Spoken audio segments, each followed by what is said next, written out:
Com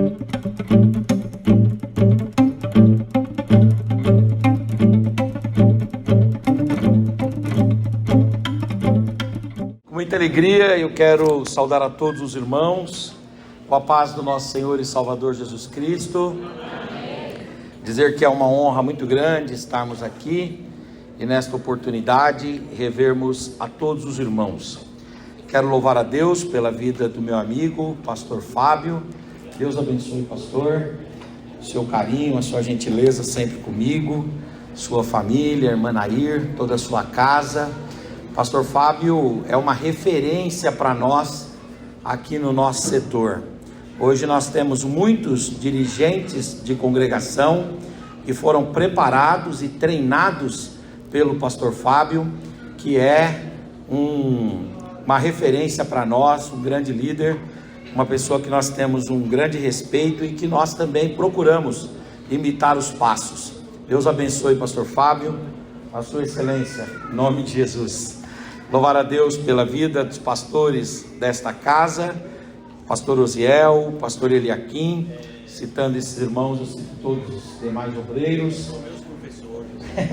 Louvar a Deus pela vida do pastor Rael, do Paulinho, meu cunhado. Bem dizer ao Senhor também pela vida da minha família. Minha mamãe está aí, ó. Dona Patrocínio está ali atrás. Deus abençoe. Está lá, pastor, ó. Tá lá ela chegou depois. Ela chega atrasada no culto. Quando eu era novo, ela falava, não chega atrasada. E agora ela com 80 anos chegando atrasada no culto, né? Mas Deus perdoa ela, né? Deus abençoe minha mãe. Está ali minha mana Madalena, a Mônica, o Dudu, a Moniquinha. É uma honra também ter recebido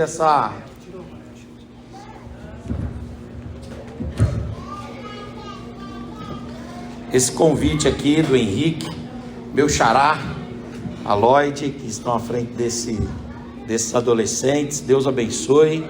Priscila, a nossa líder maior aqui, Deus abençoe também. Parabenizar os adolescentes pelo trabalho, creio aqui do Engenho Novo. Louvar a Deus pela vida de todos os adolescentes do nosso setor, que estão representados aqui em muitas congregações, mas eu não podia deixar de puxar a sardinha para a nossa sede, doutora Roberta, Deus abençoe, nossa líder ali, e os nossos adolescentes da sede também. Deus abençoe vocês, e nós estamos juntos, hein? Quando eu for falando, vocês vão dando glória aí para me dar uma força, tá certo? Deus abençoe a Rai, muito bom, manda um beijo lá para o Tiago. Enfim, é muito bom estar com todos os irmãos aqui nesse trabalho. Eu quero ler com os irmãos a carta aos Hebreus, no capítulo de número 10, o versículo de número 23, sentados como estamos, vamos ler, Hebreus 10 e 23, Hebreus capítulo de número 10, versículo de número 23 diz assim: retenhamos firmes a confissão da nossa esperança, porque fiel é o que prometeu. Amém e amém. A carta aos Hebreus foi escrita por volta do ano 65 depois de Cristo. Orígenes, um dos pais da igreja, citado por Eusébio de Cesareia, ele disse que somente Deus sabe ao certo quem foi o autor da carta aos Hebreus. No entanto, os cristãos de Roma construíram aquilo que ficou sendo chamado de cultura cristã.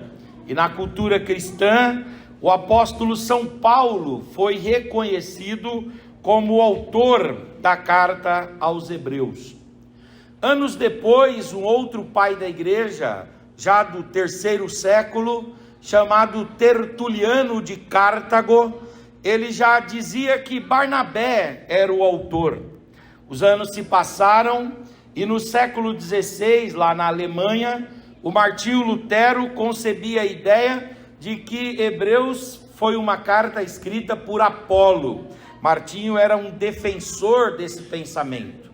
Seja como for, nós não sabemos ao certo quem foi o autor da carta aos Hebreus, mas há uma inclinação para dizer que foi Paulo. e isto encontra respaldo em muitas passagens da carta, mas sobretudo no fato de que o pupilo de Paulo, chamado Timóteo, é citado na carta. Então, como Timóteo era companheiro e discípulo de Paulo, e ele é citado na carta aos Hebreus, então reforça o argumento de ser Paulo o autor da carta aos Hebreus. Essa carta, ela se destina a quem? Originalmente, ela se destinou aos cristãos judeus, ou cristãos hebreus do primeiro século. Os comentadores vão dizer que essa carta foi escrita aos cristãos judeus que estavam espalhados nas províncias romanas e que tinham se convertido ao Evangelho, que tinham recebido Jesus como único e suficiente Salvador e Senhor, mas ainda tinham dúvida sobre qual das alianças era a melhor. Se a antiga aliança, se o Antigo Testamento, se a lei e a aliança da lei, ou se a dispensação da graça e a nova aliança, o Novo Testamento e a aliança de Cristo.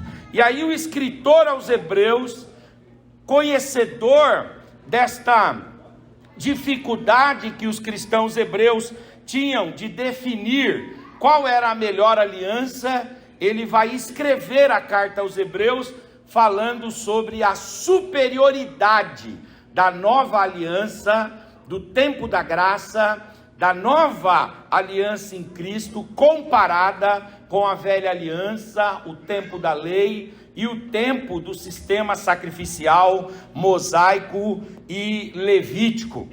Agora é interessante que a palavra mais preponderante e predominante da carta aos Hebreus é a palavra superior, porque o tema, a tônica, a ideia, aquilo que é o núcleo do assunto que o escritor aos Hebreus quer tratar com os seus leitores e também com os seus ouvintes é a respeito da superioridade. E aí ele vai começar lá no capítulo 1, falando sobre a superioridade de Cristo, depois ele vai falar sobre a superioridade do sacerdócio de Cristo, a superioridade da graça, e ele vem falando sobre vários elementos que na nova aliança, que para os cristãos podem definir como algo mais elevado, algo mais nobre, algo mais valioso, algo de fato e de verdade sublime. E dentre as coisas que ele vai dizer que para o cristão são coisas sublimes, superiores, ele vai falar também da esperança do cristão. Ele vai dizer o seguinte: lá na antiga aliança existia esperança, lá na antiga lei existia esperança, no sistema sacrificial levítico, na lei sinaítica havia esperança, mas a esperança daqueles que aceitaram Cristo, a esperança daqueles que se tornaram discípulos de Cristo, a esperança daqueles que se tornaram seguidores de Cristo, a esperança da igreja é uma esperança melhor, é uma esperança sublime, é uma esperança superior, é uma esperança mais elevada. Então ele vai trabalhar o tema da esperança nessa perspectiva, de que a nossa esperança é mais nobre, é mais gloriosa, é mais estarrecedora, é mais extraordinária, é mais amplificada, maximizada do que a esperança daqueles que viveram sem Cristo. Quem está em Cristo tem uma esperança mais gloriosa, valiosa e fundamental. E aí é interessante que no livro ou na carta aos Hebreus nós encontramos a expressão esperança em alguns textos. Por exemplo, na Bíblia toda, quantas vezes aparece a palavra esperança? Cerca de 100 vezes, do Gênesis até o Apocalipse. Agora, na carta aos Hebreus, nós temos a palavra esperança e o termo esperança aparecendo pelo menos 5 vezes. Nós temos no capítulo de número 3, nós temos no capítulo de número 6, nós temos no capítulo de número 7, nós temos no capítulo de número 10 e nós temos no capítulo de número 11. Ou seja, a carta aos Hebreus é uma carta de esperança. Mas não uma esperança só para esse tempo, não uma esperança só para a terra, do aqui, do agora, mas uma esperança mais nobre, que crê em Deus e que sabe que a nossa Canaã não é terrena, mas é celestial. A nossa Jerusalém não é uma Jerusalém que vive em guerra e em conflito, a nossa Jerusalém é a nova Jerusalém. O nosso Salvador não é composto, ou o nosso sistema salvífico e soteriológico não é composto da morte de bodes e de ovelhas. Aliás, o escritor aos Hebreus ironiza isso, dizendo: é impossível que o sangue de bois e de bodes perdoe pecado. Só tem uma forma de receber perdão, é através do sangue de Cristo, o verdadeiro Cordeiro de Deus, que foi imolado por nós ainda antes da fundação do mundo. A nossa esperança é uma esperança mais nobre, uma esperança mais seleta, uma esperança mais gloriosa. No capítulo de número 6, ele vai trabalhar esperança como sendo uma confiança na herança celestial. A herança de Abraão era uma herança terrena, a herança de Isaac era uma herança terrena, a herança de Jacó era uma herança terrena, mas a herança da igreja não. A herança da igreja é uma herança celestial. Nós vamos tomar os céus pelas portas, nós vamos adentrar na nova Jerusalém, nós vamos habitar na glória com Cristo, aleluia. Ele virá para buscar a sua igreja, e isso faz da nossa esperança uma esperança mais elevada.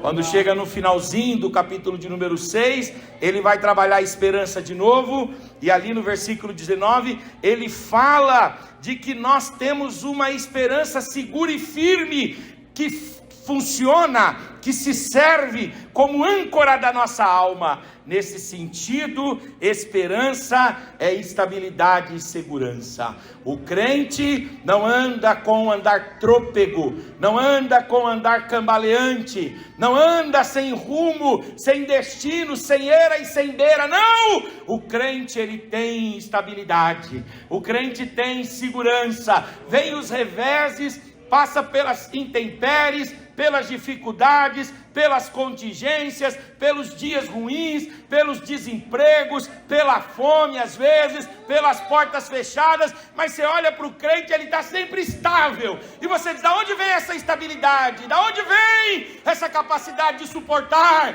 É dessa esperança que é âncora para a nossa alma. Levante a sua mão, por gentileza. Levante a tua face, por gentileza.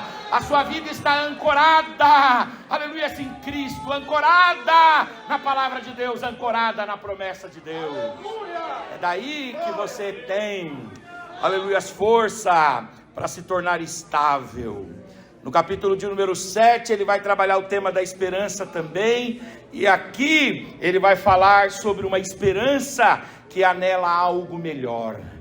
Essa é uma coisa interessante quando ele fala sobre o sacerdócio levítico, e depois ele fala sobre o sacerdócio de Melquisedeque, e ele diz: o sacerdócio levítico é um sacerdócio falho, um sacerdócio limitado, um sacerdócio cambaleante, mas o sacerdócio de Melquisedeque não. O sacerdócio de Cristo, representado no sacerdócio de Melquisedeque, é melhor. Em tudo ele é melhor. A sua palavra é melhor, o seu sacrifício é melhor, a sua obra é melhor, o seu poder é melhor, a sua ressurreição é extraordinária, a sua igreja é melhor, os efeitos da sua obra são melhores. Quer dizer, nós temos a esperança naquilo que é o melhor.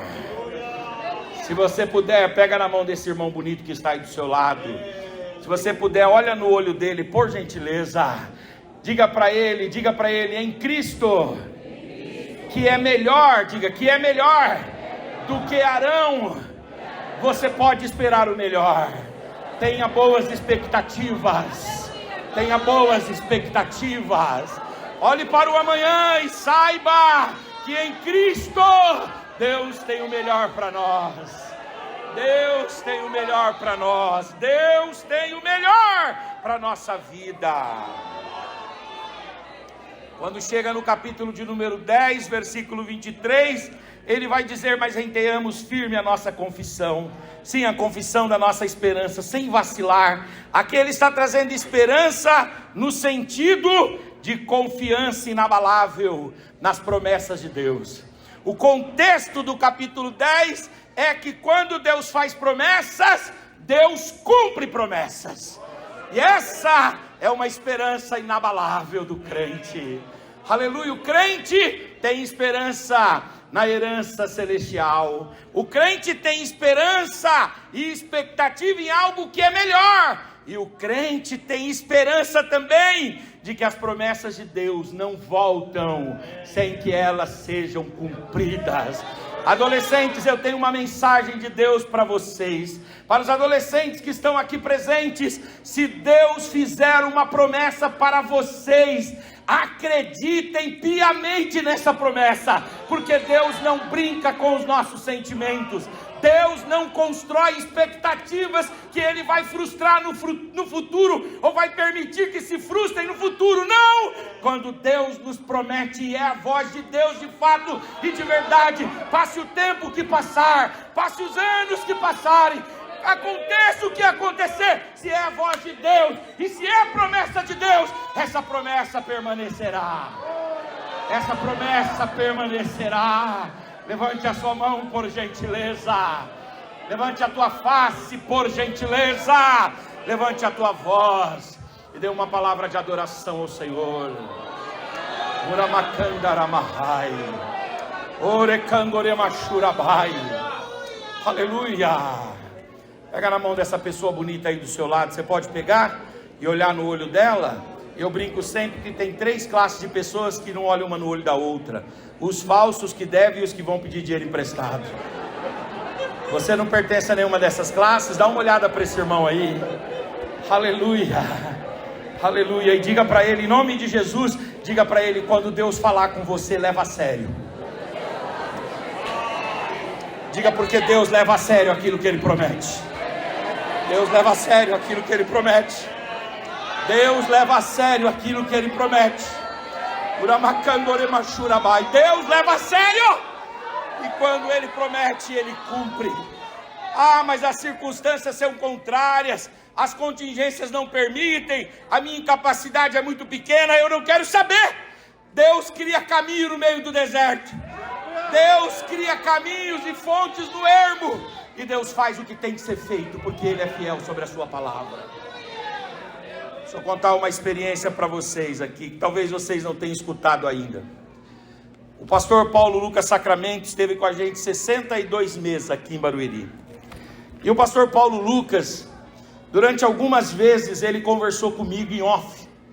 E ele me fez ouvir dele uma coisa muito interessante. Ele disse assim: Henrique, ele contava o testemunho dele de como Deus o chamou da vida militar para o ministério. E depois ele disse assim para mim: se Deus te chamar para abandonar a sua atividade profissional e cuidar da igreja, você vai ou não? E ele falou aquilo, um baque. E eu disse: tá bom, eu vou sim, com certeza. Aí ele disse assim: olha, eu vou falar uma coisa para você. Se eu tiver uma oportunidade, Barueri não tem muito a cultura de fazer pastores setoriais. Mas se eu tiver a oportunidade, eu vou indicar alguns obreiros aqui para se tornarem pastores setoriais. E o seu nome está no meio. Eu vou indicar você também. Nunca ninguém falou isso para mim. Nunca ninguém cogitou isso para mim. Nunca. Pastor Paulo falou isso 1 vez, 2 vezes, 3 vezes, 4 vezes. A última reunião que eu tive com ele, ele pegou na minha mão, sentados lá. Roberto estava nessa reunião e ele pegou na minha mão e ele olhou no meu olho e falou assim: você lembra o que eu falei para você? Eu falei: lembro. Aí ele falou: está de pé o que eu falei para você. Se Deus me der a oportunidade, eu vou indicar você, como eu vou indicar alguns outros obreiros aqui, e eu vou indicar você também. E ele falou: continua firme. Eu falei: amém, pastor. E aí então veio o nosso fatídico dia aí, 26 de março, e Deus o recolheu. Quando foi no dia 27, nós o sepultamos. No dia 28, eu tinha uma convenção para eu pregar. E eu fui pregar na convenção lá em São Paulo, e eu estava muito triste, muito angustiado. Afinal de contas, nunca ninguém foi tão misericordioso e tão gentil comigo, no sentido de olhar para mim e ver em mim algo mais que até eu mesmo não conseguia ver. Mas Ele fez isso. E eu então estava ali com o meu coração quebrantado, isso no dia 28, quinta-feira, lá na convenção, mas eu tinha que pregar. Preguei. Quando eu terminei de pregar, naquele dia o pastor Oséias de Paulo estava cantando nessa convenção. Quando ele terminou de cantar, eu terminei de pregar, ele entrou cantando. Quando ele terminou, a igreja estava assim, em festa. Nós nos encostamos assim, no banco onde nós estávamos sentados, ele estava do meu lado. De repente ele bateu assim, nas minhas costas, e ele apontou o dedo para mim e disse assim: rapaz, Deus manda falar uma palavra para você.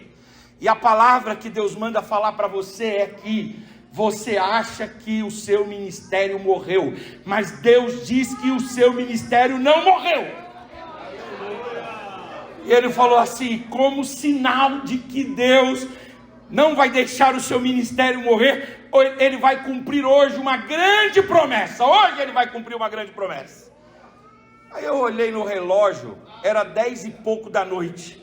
Eu disse, dificilmente Deus vai fazer alguma coisa hoje. 10 e pouco da noite, dificilmente. Terminamos de pregar, terminou o culto, estávamos abraçando, beijando, cumprimentando todo mundo, tirando foto, aquele clima gostoso depois de culto. E aí os irmãos chamaram para a gente comer lá no piso superior, e eu subi. Quando chegamos lá em cima, estava o meu cunhado, o pastor Paulo, a minha irmã Madalena, estavam comigo naquela reunião. Eu acho que o Dudu também estava comigo. E aí, de repente, vai para cá, vai para lá, vai para cá, vai para lá. No final, eu fui convidado para pregar em Portugal. E aí, a palavra foi bem simples. Você tem passaporte? Não. Tira o passaporte, porque Deus vai providenciar todas as coisas. E você vai pregar lá. Aleluia, glória a Deus. Quando eu olhei no relógio, era antes da meia-noite. Antes da meia-noite, Deus fez algo novo. Antes da meia-noite, Deus fez algo extraordinário. Presta atenção aqui, adolescente, presta atenção aqui. Quando eu comecei a namorar a Mônica, eu me lembro que eu fui um dia almoçar na casa de uma parente. Cuidado com os parentes são os piores. E aí eu fui almoçar na casa dos parentes, e de repente nós começamos a falar sobre viagem. E aí eu me lembro até hoje que uma parente minha olhou para a Mônica e disse assim: Mônica, não fica com boa expectativa sobre isso com o Henrique não, porque o máximo que o Henrique vai fazer é te levar até a estação de trem de Júlio Prestes. Eu olhei para aquilo e falei: não dá valor à vida não. Engraçadinha, saidinha ela, né? Mas tudo bem, amostradinha, né? Mas tudo bem. Aí o que aconteceu? Os anos se passaram, aleluia. Em março aconteceu isso. Em agosto, dia 18 de agosto, eu estava embarcando para minha primeira viagem internacional, para fazer uma série de conferências em Portugal. Olha para mim aqui, adolescente, olha para mim, eu tenho uma mensagem de Deus para você. Se Deus falar alguma coisa para você, você acredite. Mesmo que as pessoas disserem para vocês, não acredite porque não vai acontecer. Se veio do homem não vai acontecer, mas se veio de Deus, saiba, Ele é fiel sobre a sua palavra. Ele é fiel sobre a sua palavra para cumprir. Ele é fiel, e essa é uma esperança inabalável que o crente tem. O crente tem uma esperança inabalável quanto às promessas de Deus. Aleluia, glória a Deus. Aleluia, glória a Deus. Deus providenciou tudo. Foi uma bênção. Eu fiquei 15 dias andando por Portugal. Voltei para o Brasil e dias depois fui para a Espanha. E quando eu estava lá na Espanha, em Madrid, no Santiago Bernabéu, presta atenção aqui, jovens, os obreiros não sabem muito o que é Santiago Bernabéu, que a gente também não pode revelar. Santiago é o estádio do Real Madrid. Então aí eu estava lá no estádio do Real Madrid, E foi terrível, né? Depois eu vou contar. Tirei foto, tudo. Mas naquele lugar ali, eu estava ali com o pastor da Assembleia de Deus, Ministério do Belém, ali em Madrid. Estava com ele lá, porque eu falei, vamos conhecer os lugares. E ele gostou. Por quê? Porque ele, lá a Assembleia de Deus é bem fechada também. Então ele não podia ir no Santiago Bernabéu. Mas como ele estava comigo, ele podia. Aí eu curte, aproveita. Aí eu aproveita, varão. Vamos conhecer. Pega esse gramado aqui, olha que maravilhoso. Né? E quando eu estava ali, aleluia, em Madrid, andando por ali, tal, a voz de Deus ecoou no meu coração, e Deus disse, Henrique, quando eu falar uma coisa para você, você aprenda a confiar. Você aprenda a confiar, e você aprenda a confiar. Pega na mão desse irmão em nome de Jesus, e olha no olho dele como profeta de Deus, e entrega essa mensagem de Deus para ele, em nome de Jesus. Diga para ele, se Deus falar com você, descansa. Descansa. Se Deus falar com você, descansa. As coisas vão acontecer, Ele vai mover pessoas, Ele vai preparar situações. Aleluia, o nome dEle vai ser louvado, o nome dEle vai ser bendito, o nome dEle vai ser engrandecido, o nome dEle vai ser cantado. Quem tem essa esperança, levante a mão, por gentileza, levante a voz, abra a boca e dê uma palavra de adoração e de louvor ao Senhor. Aleluia.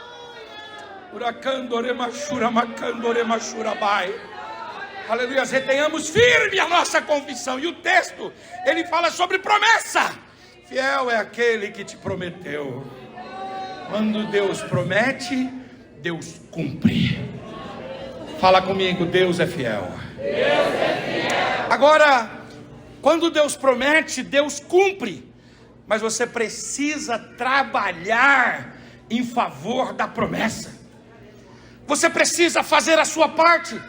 Você precisa cumprir o seu requisito.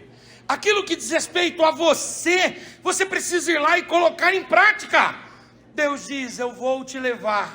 Por exemplo, falaram assim, você tem passaporte? Não, tem que tirar o passaporte, eu fui atrás. Você tem que ir atrás das coisas. Quando eu, por exemplo, estive agora na Espanha, e eu pousei lá de bacana. Eu do lado do ministro André Mendonça lá. Falei, André, e a gente ficou junto lá, e ele é pastor. E foi legal que eu me apresentei como pastor, acabei tietando ele, ficando com ele lá, conversando um pouco mais. O que eu acho muito bonito o testemunho do André, do ministro, ele fala assim, eu queria ser pastor, eu não queria ser ministro. Sabiam disso? Ele queria ser pastor, não queria ser ministro do Supremo Tribunal Federal. O pai dele era bancário. Aí ele vai e fala para o pai assim, eu queria ser pastor. O pai dele falou, não, pastor não. Pastor não ganha dinheiro não. Você precisa ter uma profissão, vai fazer direito. Aí ele foi fazer o curso de direito. Aí terminou o curso de direito e falou, pai, posso fazer teologia? O pai falou, não, agora você tem que fazer um concurso, porque você vai ser pastor? Aí ele disse, tá bom, fez o concurso a primeira vez, foi desanimado para fazer a prova de advogado da Petrobras, passou. Falei, meu Deus do céu, eu tão animado fazendo concurso, nunca passa. Quando Deus quer fazer, Deus faz, né? Aí ele foi, passou, virou advogado da Petrobras. Aí disse que um amigo dele, aí ele falou para o pai, agora eu posso fazer teologia? O pai falou, agora você pode. Só que antes um amigo dele falou assim, está aberta a prova para a Procuradoria da República, advogado como procurador da República, você não quer fazer? Aí ele foi, falou, olhou o edital, falou, vou fazer essa prova. Fez, passou, virou procurador da República, depois virou ministro da Justiça, e hoje é ministro do Supremo Tribunal Federal. E estava lá em Salamanca tomando café comigo, dizendo, eu só queria ser pastor. Eu só queria ser pastor. Eu só queria ser pastor. Aleluia, glória a Deus. Aleluia, glória a Deus. Você precisa trabalhar em favor da promessa. Deus o colocou num outro cargo. Hoje ele é pastor mesmo. Ele fez teologia depois. E ele é pastor presbiteriano aqui no interior de São Paulo, né? Então é interessante que quando Deus te faz uma promessa, você não pode ser omisso. Você não pode se apequenar. Você não pode se acovardar. Você precisa, aleluia, glória a Deus, fazer a sua parte. Porque se você fizer a sua parte, saiba, Deus vai fazer a parte dele. Deus vai fazer a parte dele. E Deus vai te colocar, aleluia, aonde Ele tem para você. Fica de pé no seu lugar em nome de Jesus. Eu creio muito que Deus vai levantar esses jovens e esses adolescentes com grande autoridade. Eu acredito muito que Deus vai tirar daqui grandes advogados, grandes engenheiros, grandes médicos.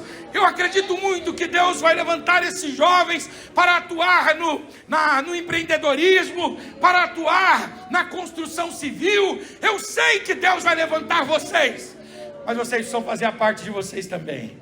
Precisam fazer a parte de vocês no reino, que é buscar a Deus, ter uma vida de santidade, uma vida de compromisso com a palavra de Deus. Mas também precisam estudar, precisam concluir o ensino médio, precisam fazer curso técnico, precisam fazer o Enem, a FUVEST. Se coloca na brecha, porque se você estiver na brecha, Deus vai abençoar você, Deus vai prosperar o seu caminho, Deus vai realizar o seu sonho, e Deus vai te levar a lugares altos. Eu acredito nisso. Aleluia. Não são as circunstâncias que fazem as pessoas são feitas por Deus e pela palavra de Deus. Se Deus falar que vai, acredite, vai mesmo, em nome de Jesus.